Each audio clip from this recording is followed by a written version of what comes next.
Mike the Troop Jackson, back with another edition of Fighters Talk, and today I'm joined by none other than Sage Northcutt. How Thanks you for having feeling? me. Doing good. You good, man? Great. See, every time I'm here, your presence uplifts people. It seems. Because every time I'm around you, I'm smiling, I'm happy, and just go lucky. Is Thanks, that how man. you feel? That's how you. Do you like making people feel happy?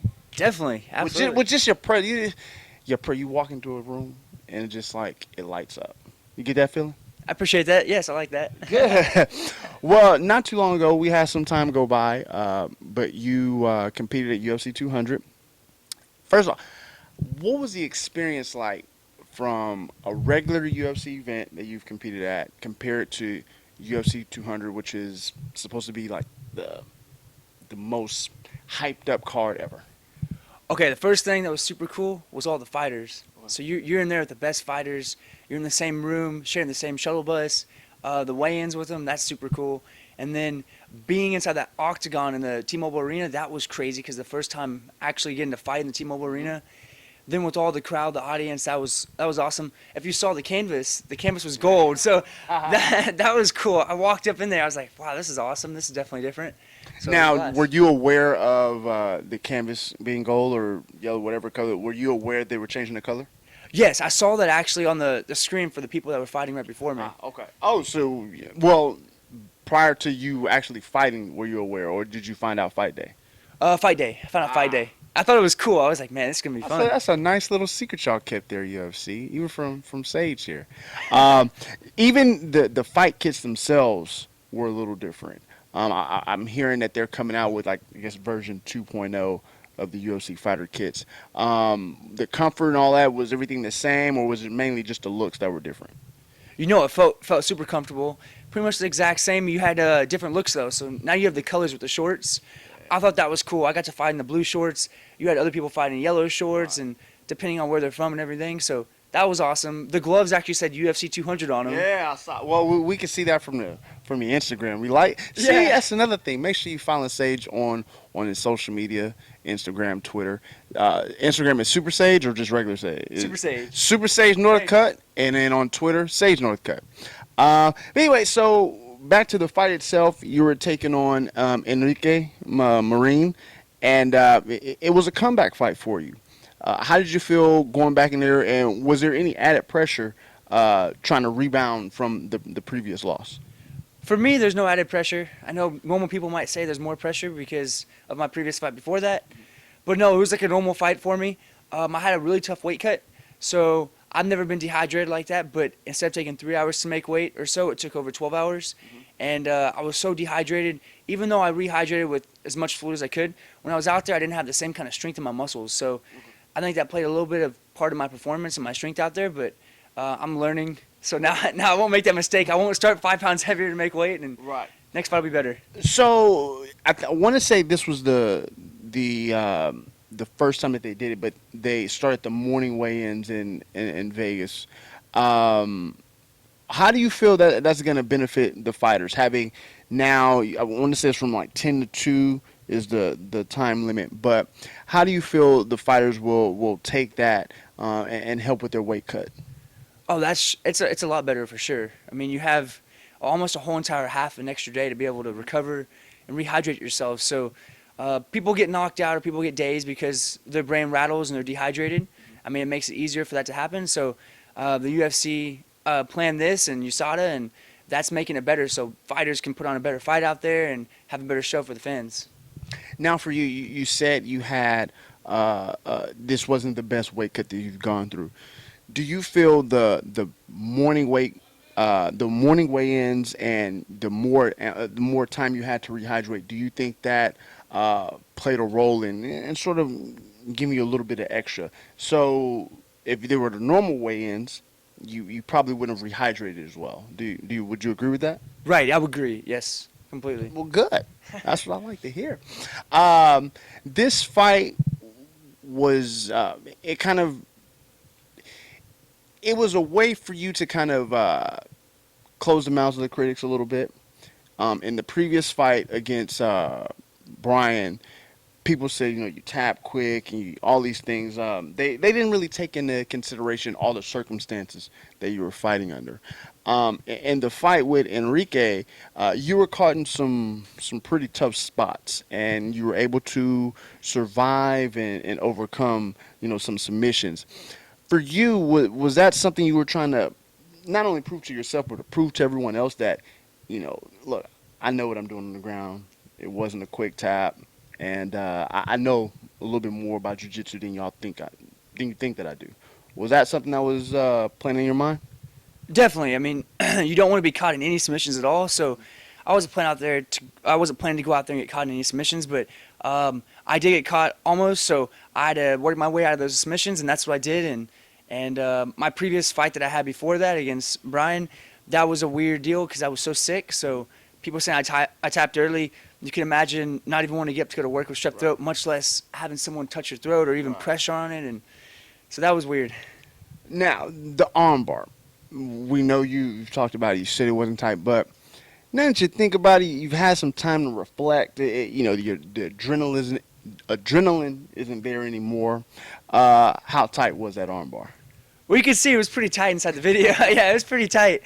But I have very strong tendons, so it didn't phase me at all. I didn't feel really any pain, and I worked my way out of it just like you would inside class or jiu-jitsu class, and I got out of that submission. Now, they suspended you for I want to say till like January, but you recently told me that you were clear. Was that more of like a precautionary suspension? I mean, I was what since it was in January or July earlier this month, so I mean that's almost half a year just for an elbow. Right, the UFC takes care of you, so I think if a fighter has a possibility of being injured or this or that after a fight, they'll suspend you so you have that time to recover, and that way you're not going back out there and you're injuring yourself worse where you can't fight for the future again. But you feel good now, right? Oh, I feel great. You ready to get? Are you happy now? Are you back in training, or are we just kind of taking some time off? No, back in training. I'll possibly be going up a weight class too. Oh. As I'll see, maybe I'll fight a few fights up a weight class to 170, and I guess we'll figure it out. Well, I mean, you're still young, so you're still growing, and that was kind of a given, when you signed to the UFC. That I mean, you were there when you were 19. You're still growing. It was almost inevitable that you would go to 170. Now, the fight with Brian, was that kind of a early test, or what was the stipulation with that where you fought at 170? I had a fight planned for 155, and my opponent broke his foot within a week before the fight. So they not only changed my opponent, but I also got moved up a weight class at the last minute. And for me being so sick with strep throat at the time, we went ahead and took the fight because me and my coaches thought it was the best. That way I wouldn't have to keep maintaining my weight at 155 and possibly get more and more sick.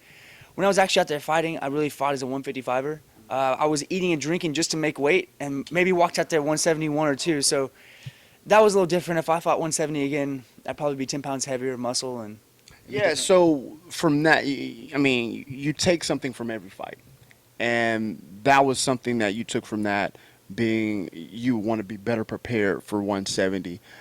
Is there anything else that you took from that particular fight against Brian at 170?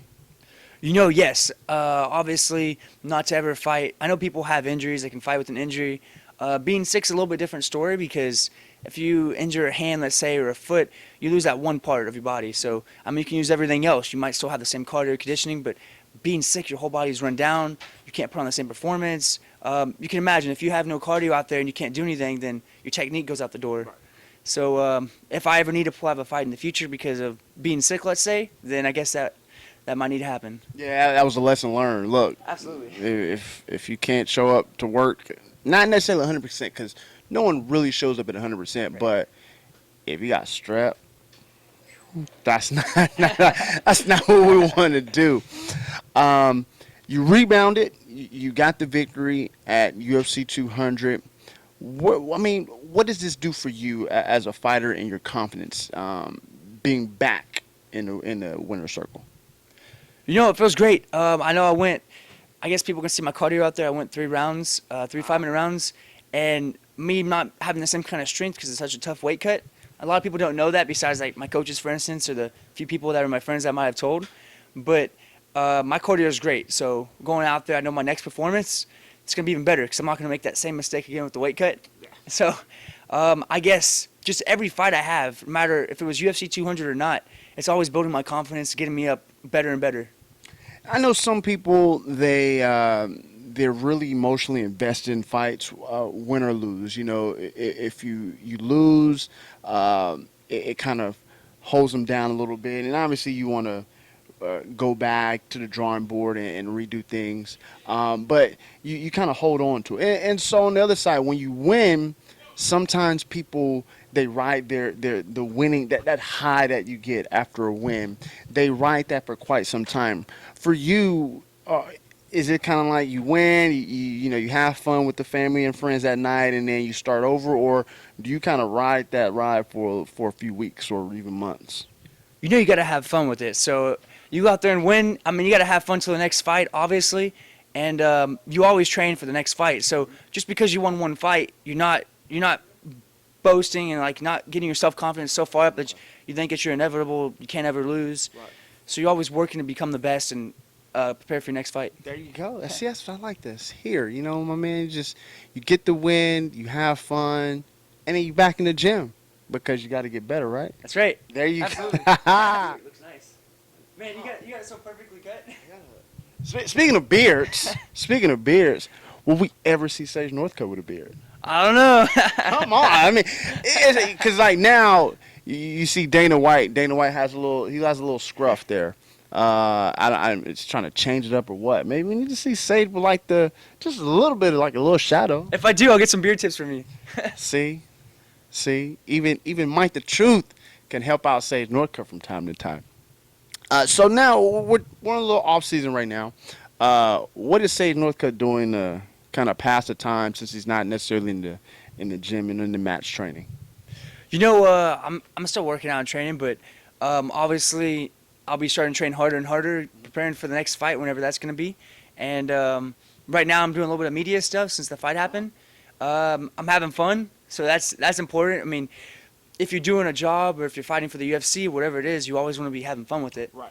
Yeah, so I mean that's super important. Now you look like you're having fun. Every time we see, I'm telling you, you walk into a room with Sage Northcutt, just everyone's happy. It just the room dynamic changes, and so we can only imagine you out there enjoying life, walking into a room, and then you pick up a bow and arrow, and then you start shooting. Are you an avid a bow shooter? Yeah, I like it for sure. Yes. I see you out there. Look again. Follow him on the social media, the Instagram. You can check out the videos. Not only just folding frying pans, but now we're shooting bows. What draw weight you shoot with? You know, I think it's like 65. Not too strong. I have a stronger one, but actually I had that bow set up for bow fishing. Right. So I've never gone bow fishing. it's pretty fun. I actually had a bet. So a friend bet me that I couldn't hit a fish. Because I guess, like, if you put a pencil in the water, it looks like the pencil's crooked. Right. So I guess the fish is one spot, it's actually somewhere else. So we made a bet. I went down and got a bow fishing kit on my bow, the same bow, and went bow fishing. I hit the fish, so I won the bet. Nice. See, that's one thing I want to. I shoot a bow. Nice. What do you shoot with? What do you shoot with? A Hoyt. Ahoy? Oh, that's cool. What do you shoot with? I actually don't know the name of it. I got Oh. it for a present. Oh, well, that's all that matters. Look, gifts. Now, how is that going now? Oh, speaking of kind of gifts, you were signed with Reebok, and you have your exclusive. This is outside of the fighter's kit and the UFC sponsored deal, but you're signed recently with Reebok as an exclusive fighter. How does that feel right now? Oh, it's great. I love Reebok. So not only having Reebok in the UFC, which is super cool, the fighters get fighter kits. You have the clothes to wear for the week for media. But outside of the UFC, I mean, they make incredible shoes, incredible clothes. Everything's super comfortable, and I will agree. yeah, they're a great company for sure. So you got the Reebok sponsorship deal. Now for you, speaking of sponsors, because everything is so limited inside the UFC, are you really acquiring different sponsors outside? I know you have Reebok now. What's the supplement company? Oh, Labrada? Right. So you have those. We see Yes. that on your social media. Any other sponsors that you've acquired? Yes, Toyo Tires. They're great. That's right. Metro PCS. They're awesome. Who's switching? Who's switching? Right? Yeah, they have great service. They really do. I went up to Canada, and I'm using my Metro PCS phone their service is so awesome. The GPS, I crossed the border from the United States to Canada, and immediately, like right then and there, the GPS starts working, and Oh. yeah. Speaking of Canada, you've been out to TriStar several times. Is this going to be a recurring thing for every camp? You're going to spend a little time out in TriStar? You know, I'm gonna talk about it with my coaches and my family, of course, my dad, and I'm gonna contemplate on myself. So we'll see. TriStar is great, and the coach for us, the hobby there is great, and everybody's super nice up there. There you go. Well, you've heard it here from Sage Northcutt. He's enjoying life. Look at that smile. See, I knew it was coming. I knew it was coming. We definitely look forward to seeing you back in the UFC Octagon. Is there any timetable on when you'll be back? You know, I'm thinking around November time, and I'm hoping maybe Madison Square Garden. That'd be a big card. That'd be super cool. Ma- You know, you're doing. I heard for your fight on it was on the prelims, that you broke some records in the 18 to 49 demographic. How does that make you feel? And hearing like, man, I'm still young. I'm new to this sport, but I'm breaking records. You know, that's awesome. I love breaking records. So since I was a little kid, for anything I put my mind to, I always like to break records. So being the youngest person in the UFC right now, that's awesome. John Jones has a title. Yeah. I mean, hopefully I can break that record as the youngest person as John Jones did. So Actually, now I'm glad you brought that up. As someone who has been documented, you've been tested quite a bit by USADA. I mean, you're seeing these fighters getting caught with PEDs. What's your thoughts on that? you know, I don't know which fighters it is exactly, but like if you look at John Jones, for instance, I don't think he purposely took something to make himself stronger, faster, better, performance-enhancing drug. I don't know why he wouldn't. He was the champion, so he was the best in his division, and there's no reason for him to. So it could have been something weird that he was given, or something by accident he might have taken. I don't think he's purposely doing that. The other fighters, I don't know if they are or aren't, but I know USADA, they're the highest testing drug organization in the world, I believe. So the testing they do, it's higher quality than the Olympics. Right. Well, do you feel? I've heard both sides. I've heard the people say it's obviously good for the sport because we're cleaning it up. We're getting out of the people who are cheating, this, that, and the other. And then on the other side, we have people saying it's kind of hurting the sport a little bit because I mean, all these people are getting popped. And there's really, you get popped, so they pull you from a card. And let's say, for instance, that you did take a tainted supplement where it wasn't your fault, but now you're still off the card. You know, it's happened to Tim Means, Yoel Romero's, guys like that. What's your take on the effects on the card by USADA? You know what's cool is you can type in any supplement that you take on through USADA, and you can ask Mr. Novinsky, who's through USADA, and you can find out exactly if the supplement's good or bad. And if they say, hey, this supplement's got tainted something in it that's performance enhancing, then obviously you can't take it. I mean, if you take it, then it's your fault. And then if they don't know something about the supplement, if it's a new supplement, then it's kind of your own fault, your own risk to be able to take something. So really, the fighters have the ability to ask USADA and go through them and find out if their supplements are good or not. There you have it. Fighters, ask questions. Don't just assume. And you've heard it here from Sage Northcutt. There you go, man. Thank you for taking time out. All right, thanks. Thank you. Oh, man.